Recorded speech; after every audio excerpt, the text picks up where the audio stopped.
kami po, hindi po kami magatubiling tuluyan sila. Saka yung ano po dyan, yung mga video okay dyan, palalabas po natin lahat ng mga video okay.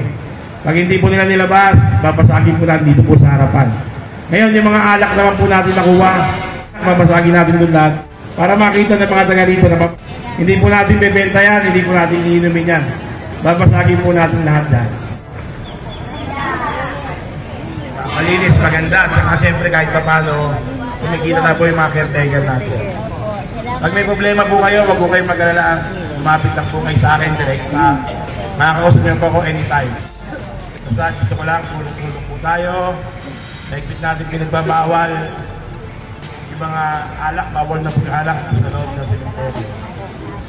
Bawal na po, bawal po. Bawal po yung mga nakaparking po dyan, alam niyo po. Kaya iniigpit na po natin. Ito pong sementeryo, pinibigyan po tayo ng ating mayor. Dahil kayo po mga caretaker, alam po wala po kayo school bike, kaya minsan lang ito sa Musileo. Pero hindi po ito Manila North Cemetery Condominium Subdivision o Village, di ba? Para sa inyo po ito mga caretaker. Kasi po nangyayari dito, sobrang dami na po ng tao natin ngayon. Kaya gusto po namin makontrol.